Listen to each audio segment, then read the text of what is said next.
This week, our guests have dined all over the valley. In Phoenix at the Coronado. Never had vegan food before in my life. It was really good.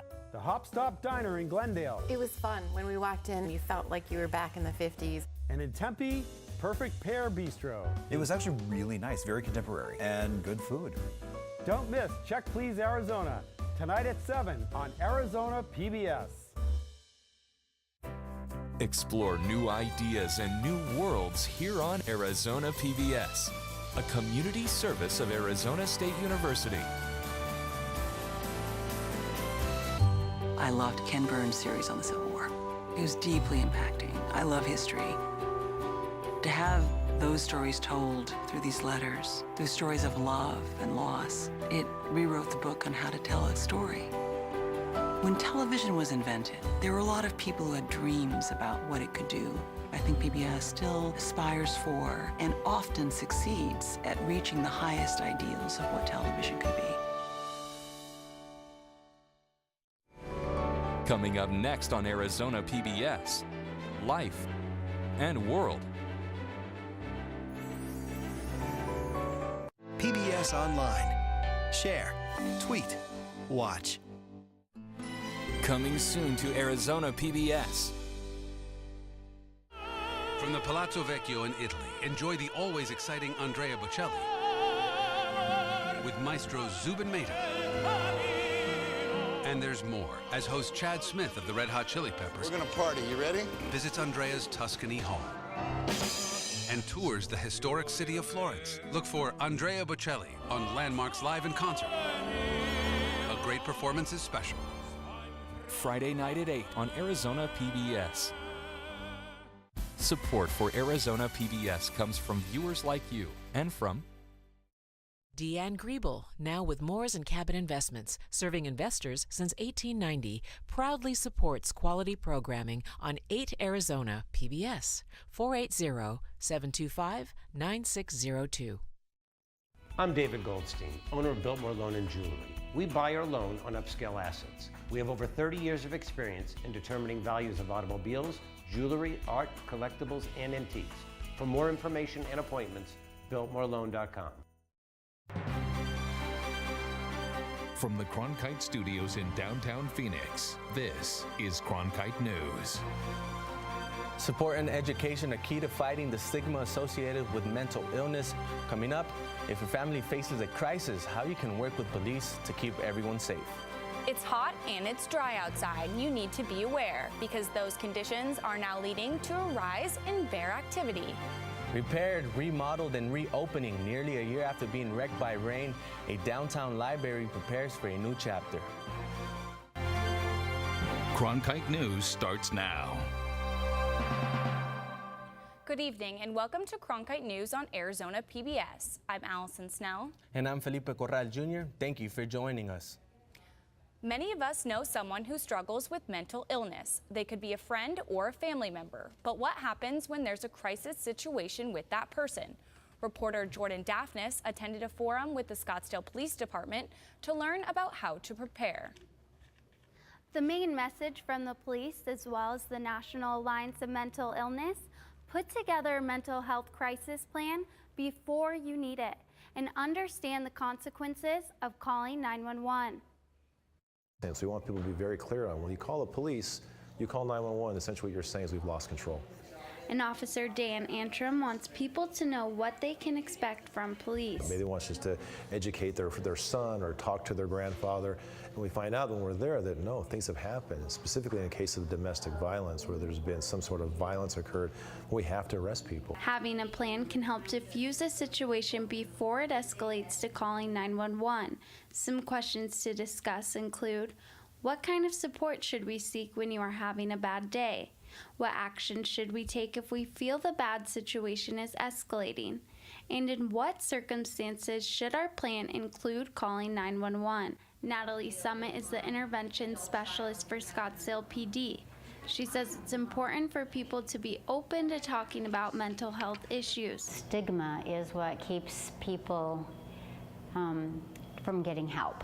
And we can break that barrier of stigma about mental illness and addiction If we bring it out into the open and we talk about it, we plan for it, and we treat it with sensitivity. Margaret Burkhardt says she's been diagnosed with a mental illness herself, and it's good to know that the police are receiving training and making an effort to understand mental health issues. So it's a disease, in essence, something that can't be controlled, and I think the police officers are recognizing that and respecting the situation.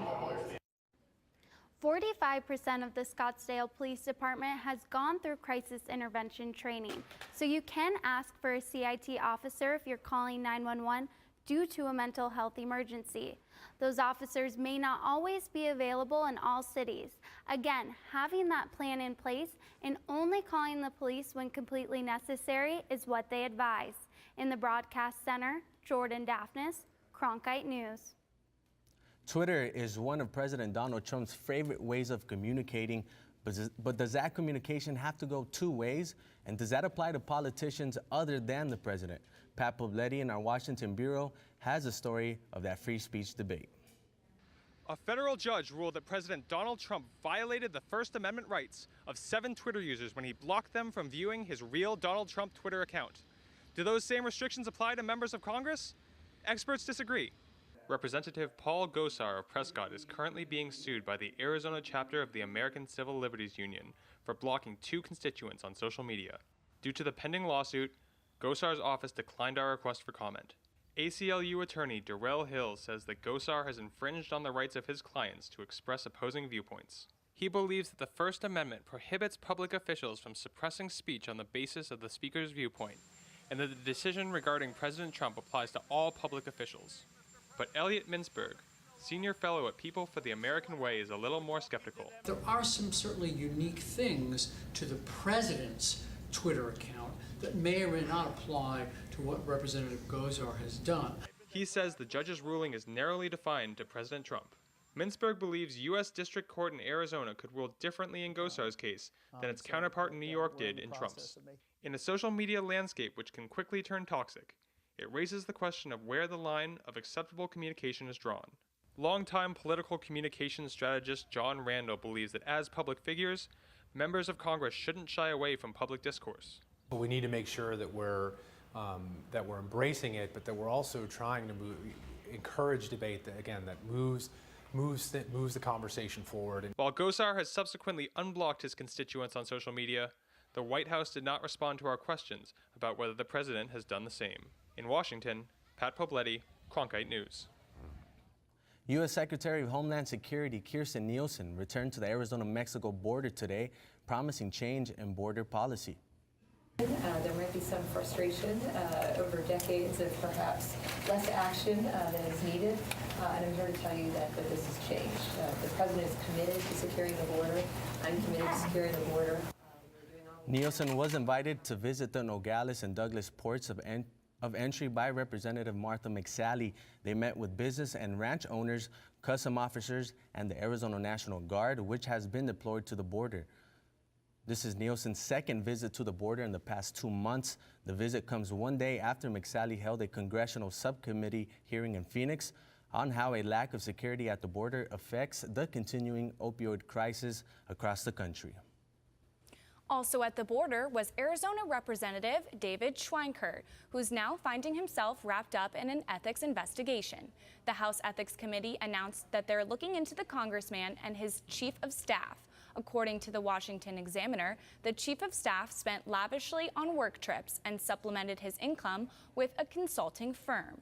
The congressman has not released any formal statement about the investigation. A disregard for state representative wants to get back into the legislature. Don Shooter from Yuma was voted out of office 4 months ago. His colleagues chose to remove him after Shooter was accused of sexually harassing lobbyists, staffers, and other legislators. Don Shooter filed paperwork Wednesday to be on the primary ballot. The Secretary of State's office will determine if he has enough valid signatures. Bears are making their way from the wilderness into the city. The Arizona Game and Fish Department has put down 2 bears who became public safety threats in the past week. Reporter Emily Richardson explains what's bringing them in. According to Game and Fish, Arizona's current drought conditions are making it more difficult for bears to find natural food and water sources, driving them to visit neighborhoods. It starts with a curious hungry bear just looking for some food, and they find easily accessible and highly rewarding food in terms of the calorie content. Once a bear realizes they can get food easily in urbanized areas, they begin to lose their fear of humans, causing a public safety issue. These bears that come into neighborhoods, they get used to human-related foods. They don't have a lot of negative responses from humans, and so they start to lose their fear of humans. They don't see us as harmful, and so eventually that could lead to them approaching humans in search of food. And that bear is no longer what I would consider a wild bear. That bear has associated humans with food and eventually will take food away from humans, or maybe decide that humans are food as well. So what do you do if you see a bear in your neighborhood or yard? Arizona Game and Fish Department says to get someone to come remove the bear, it's as easy as calling 911. And while the bear is there, make sure pets are inside. Don't approach it, and don't do anything that would encourage the bear to stick around. The Arizona Game and Fish Department also says to help prevent bears from coming to your neighborhood, you can keep all trash inside a secure area, take bird feeders down at night, and keep all uneaten food inside. In the Broadcast Center, Emily Richardson, Cronkite News. Summer means school's out. It also means those who get free lunches may be going hungry. But there are programs across the valley offering free summer meals for anyone 18 years and younger. St. Mary's Kids Cafe and Peoria Unified School District are just two of many summer food service programs. They're aiming to provide 6,000 meals daily. So part of USDA's goal is to make sure that all kids have nutritious meals all year round. And just because school's out doesn't mean kids aren't still hungry. A lot of thought and love goes into making the kids' meals. Kids get excited to see what new we have. Especially if we have watermelon, cantaloupe, mandarin oranges. Best day ever for the kids. They love mandarin oranges. I like to come here. I come here like most of the time, and I will eat lunch. Arizona, it's known that we have 60% of students that need free and reduced lunch rates, and only 15% of those that need it actually take care of it during the summer. There are 130 sites just like this one in the state of Arizona that are providing free summer meals for children who might be facing food insecurity. I'm happy because they let us get it for free. The biggest concern is making sure kids are taken care of. That's anyone's concern. And by having the free meals, you know that kids have options all summer long. And that's our important. If we feed kids great meals, they can learn, they can grow up to be healthy adults and part of society. No ID is required for children going to get free lunches. For those 19 and older, breakfast is $1.75, and for lunch and dinner, it's $3. You can find more details on specific site locations on the Peoria Unified School District website and St. Mary's Kids Cafe Facebook page. Coming up on Cronkite News, it was a costly reminder of how much damage a monsoon storm can create. But one Phoenix library is ready to turn the page on what happened. After being closed for almost a year, it's time for this Phoenix landmark to be flooded with bookworms. And a college sporting event might make and assist to Arizona's economy. The ball's in the NCAA's court to bring the Final Four back to Glendale. I'm Judy Woodruff, anchor and managing editor of the PBS NewsHour. The journalists of tomorrow face a fast-changing media landscape, but quality news remains vitally important to our communities, our country, and our world. At ASU's Walter Cronkite School of Journalism and Mass Communication, students learn solid, reliable reporting, holding the powerful accountable, and rebuilding the public's trust. The Cronkite School and Arizona PBS, preparing the next generation for a stronger future of journalism. As journalists at Cronkite News, we report on stories that matter to you by focusing on the local impact. We dig deeper and work tirelessly to keep you informed. Live in Wickerburg. Live in Los Angeles. In Cleveland. In Washington. In Louisville. From Jerusalem. Live in Philadelphia. From around the world to right here in Phoenix. At Cronkite News, we report the facts and stick to the truth.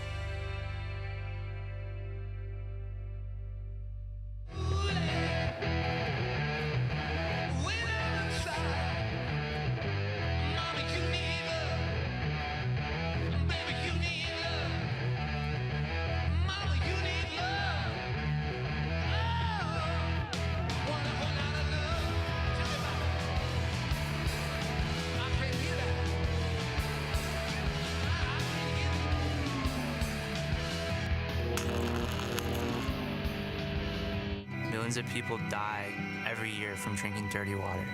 I would never have felt I had the ability to do something without ASU pushing me.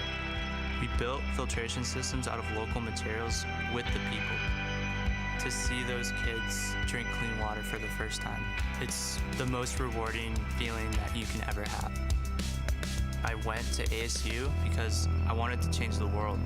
The thing I never would have expected is how the world would have changed me. The Burton Bar Central Library was closed for repairs after a flood. Announced it will be reopening to the public on June 16th. Reporter Nicole Hernandez spoke with community members about the announcement.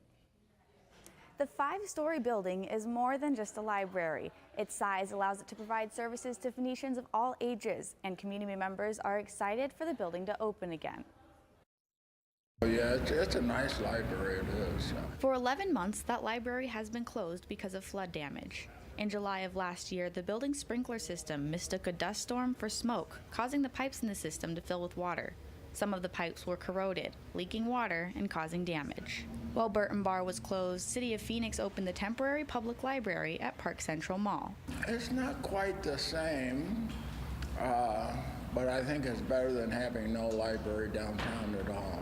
The city was able to make the most of the situation, even though the water damage was extensive. We have been able to take advantage of this time and bring some significant enhancements and improvements to a couple of our key service areas. Those services are one reason this library is so important to community members. They include children's interactive activities, GED sessions, and STEM classes. And then there's the traditional library stuff that will then be available. People can come down and get on a computer and get on the internet, check out materials, just hang out in a great space. Well, I'm just glad it'll be open again. I kind of miss going there. Reopening day will be full of activities, including a magic show and adult craft programs. Specific information about the day and book returns can be found on the Public Library website. In the Broadcast Center, Nicole Hernandez, Cronkite News. 7 cities have entered the bracket to land the Final Four. It's college's biggest basketball event.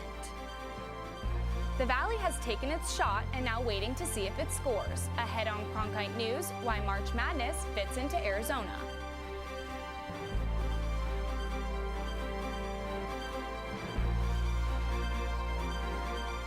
This is my last broadcast as the anchor man of the CBS Evening News, and that's the way it is. Carrying on the baton of those who came before us, our superb team of journalists, writers, reporters, editors, producers work each and every week to tell the stories critical to you. For Arizona news that matters, tune into Cronkite News weeknights at 5 on Arizona PBS. I'm Matt Berry, ESPN Sports Center anchor and graduate of ASU's Walter Cronkite School of Journalism and Mass Communication. With its bachelor's and master's degrees in sports journalism, the Cronkite School is preparing the next generation of sports journalists to tell stories that matter, stories that excite, inspire, and inform. Cronkite immerses students in covering sports at all levels in one of the country's top sports markets. It's this hands-on experience under the guidance of award-winning sports media veterans that shape the top journalists of tomorrow. By the year 2050, there will be more plastic in the ocean than fish. Before Professor Halden, I had an insane amount of passion, but I almost felt helpless because I didn't know how to use it. Professor Halden gave me a chance to make a difference. Being at a place like ASU allows you to take these big leaps. Ultimately, the biggest problems in the world cannot be solved alone.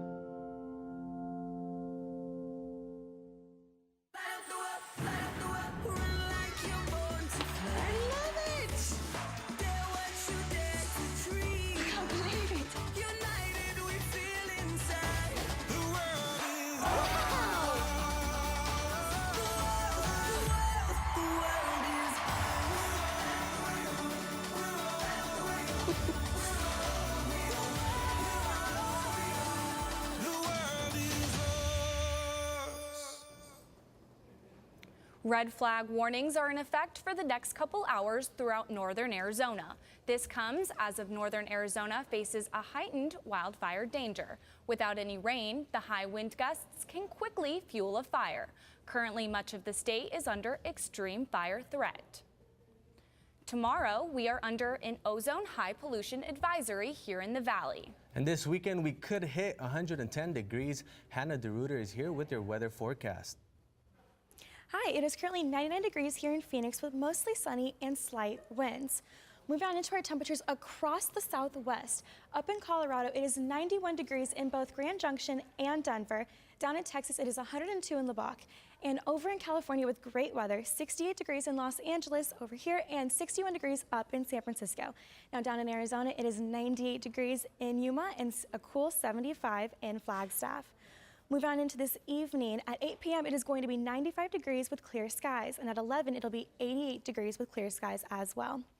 Looking at our 7-day forecast, this weekend things are heating up. It'll be 100 degrees on Friday and a high of 108 for Sunday, but that does continue on into next week for Monday, 108 as well, and then on Thursday it hits 109. Make sure to keep cool and stay hydrated this weekend as temperatures are rising. I'm Hannah DeRuiter for Cronkite Weather.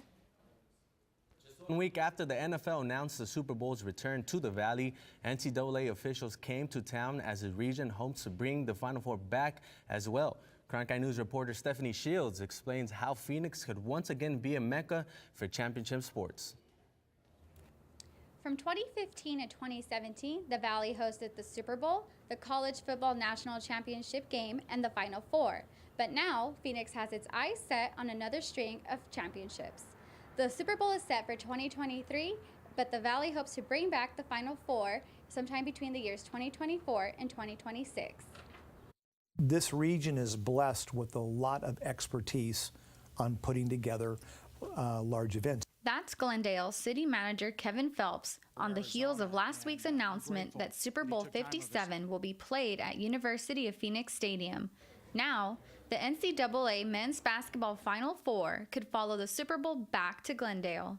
This is a big event community and has proven with Super Bowls and other big events, CFP game, all of that, that this is a place that deserves consideration for these kind of events. Phoenix, which hosted college basketball's signature event for the first time last year, is currently one of 7 cities vying for a future Final Four.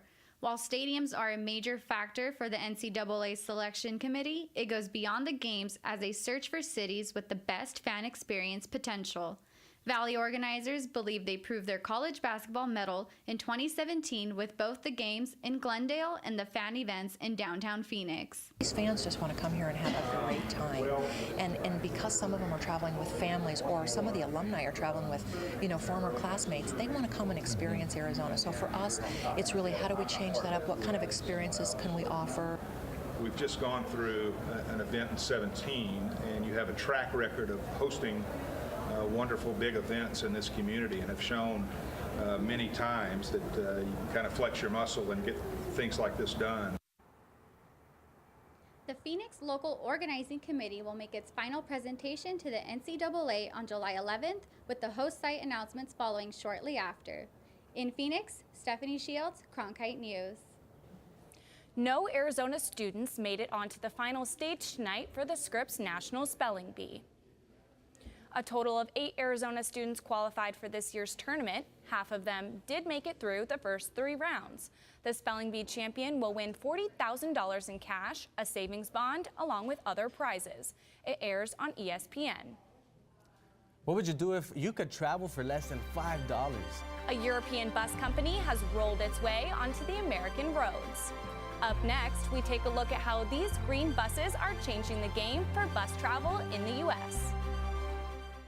I like working for Cronkite News because it gives us the opportunity to find a different angle on the same stories that every other news outlet is covering across Arizona. As students, we have the opportunity to cover issues all across the state of Arizona. It gives me a good chance to sharpen my skills, improve my skills, learn the techniques in a newsroom and in the programs and teamwork and technology, getting me prepared for the real world. And at the same time, I think we do a great job, make some great stories, do great journalism for the city of Phoenix and state of Arizona. I'm Ted Simons, host and managing editor of Arizona Horizon. Join us each weekday at 5:30 and 10 as we bring you the top newsmakers who impact the state. We cover the stories in depth that shape and affect our local communities, and we take the time to ensure that all voices are equally heard. For more than 30 years, Arizona Horizon has been your voice and your source for what matters most, right here on Arizona PBS. If you're looking for one show that tells you what happened that day in the world of business, it's NBR. We saw a classic shipwreck. Nordstrom's opening stores. Triple-digit gains. Crude climbs. We're there to help our audience find new investment ideas. The market still has room to go up. Nightly Business Report is the longest-running business television program in history. Weeknights at 10:30 on Arizona PBS.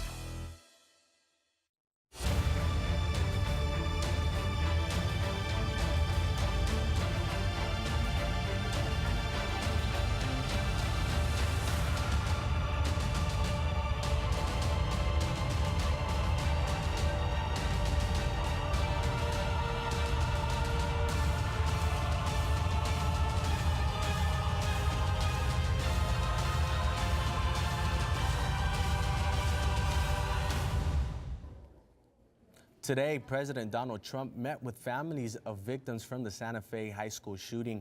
The president met with them privately at the Coast Guard Air Station in Houston. The president spent a little over an hour with the families. The White House has not released the identity of the families that met with the president. Afterwards, the president attended a Republican fundraiser. More Sears stores will be closing their doors as sales plunge and losses mount. The company announced at least 72 Sears and Kmart stores will be closing. In the past year, about 400 of them shut their doors. One of the stores closing is at Metro Center in West Phoenix. First-class travel for an affordable price has hit roadways today. The German-based bus service Flixbus has made its way to the U.S. and is catching the attention of travelers everywhere. With routes between Phoenix, Los Angeles, and Las Vegas, the bus travel company offers rides for as low as $3. The company hopes to change the view of bus travel, provide alternates to cars, and create local jobs. Expect to see a lot more self-driving vehicles around Arizona. Waymo, a spin-off of Google, is ready to expand. The company announced it's going to include over 60,000 Chrysler Pacifica hybrid minivans. The plan is for the vehicles to hit Valley roadways before the end of the year. The company hopes to roll out a ride service for the public in the next couple of months. Starting tomorrow morning, summer hours begin at the Phoenix Zoo. Due to the triple-digit heat, the zoo will be open from 7 a.m. until 2 in the afternoon. Zoo members can get in starting at 6 a.m. The earlier hours are for visitors to enjoy the coolest part of the summer days. Cronkite News is proud to be the news division of Arizona PBS. Here's what's coming up on Arizona Horizon and PBS NewsHour. On the next Arizona Horizon, the latest on the bribery trial involving a former state corporation commissioner. And we'll hear from the head coach of the Phoenix Mercury. That's the next Arizona Horizon. I'm Judy Woodruff on the next NewsHour. Amid an ongoing immigration crackdown by the Trump administration, a conversation with the outgoing Director of Immigration and Customs Enforcement. That's Thursday on the PBS NewsHour. That's it for Cronkite News tonight. Thanks for joining us. For top Arizona stories anytime, go to cronkitenews.azpbs.org.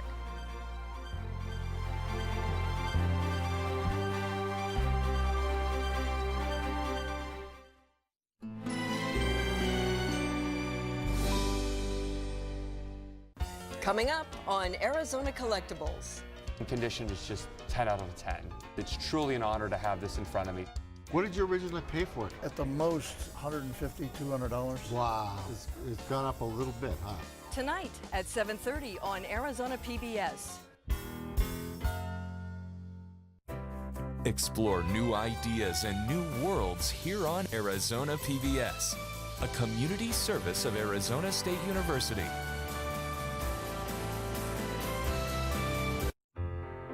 Arizona PBS deeply appreciates every gift we receive, and we are proud to honor our Executive Society. These supporters believe in the mission of public television and are making a real impact in our community. If you would like to join the Executive Society, please call the number below or log on to azpbs.org to join. Thank you.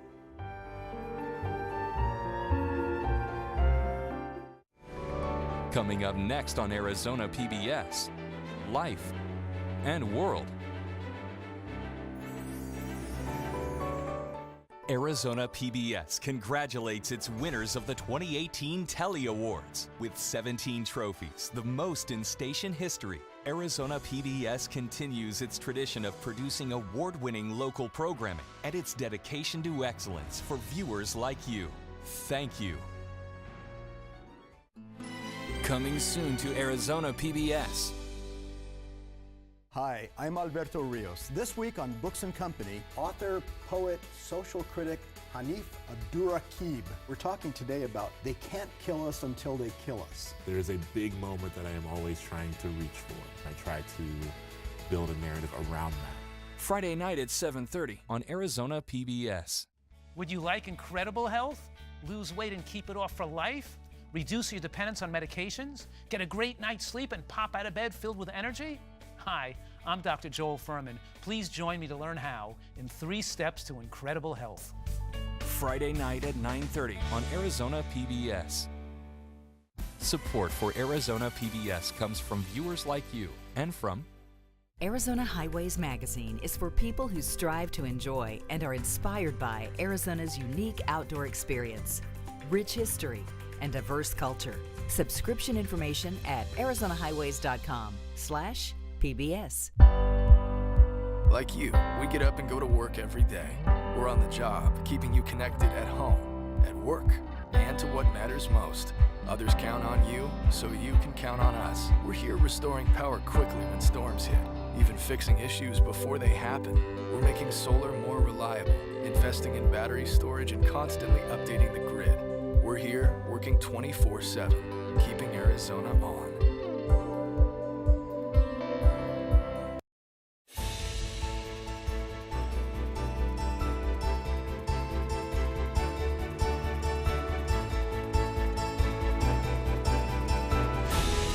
Coming up next on Arizona Horizon, opening statements today in the bribery trial of a former state utility regulator. And we go in depth with the head coach of the Phoenix Mercury and one of the team's top players. That's next on Arizona Horizon. Arizona Horizon is made possible with the support of Arizona Highways Magazine, Escape, Explore, Experience, and by APS, working 24/7 to keep Arizona on, and by the contributions from the Friends of 8, members of your Arizona PBS station. Good evening and welcome to Arizona Horizon. I'm Ted Simon. Senator John McCain's daughter, Meghan McCain, says that she's returning to Arizona to be with her family as her father continues his fight against brain cancer. In a tweet today, Meghan McCain, the co-host of ABC's The View, wrote, quote, "Going home to Arizona to be with my family. Thank you again to everyone for sending so much love and support to my father. It truly means a lot, and thank you for the compassion and understanding at this moment in time." Meghan McCain has emerged as one of her father's top defenders, and she's been using her job to help raise awareness of the brain cancer afflicting her dad. Now, Governor Doug Ducey visited Senator McCain earlier this week in Sedona, a move that prompted speculation among conservatives that Ducey would appoint McCain's wife, Cindy McCain, should the senator be unable to complete his term. That speculation prompted Republican Ken Bennett, who is running against Ducey in the GOP gubernatorial primary, to tweet, quote, "I promise I will not appoint Cindy McCain to U.S.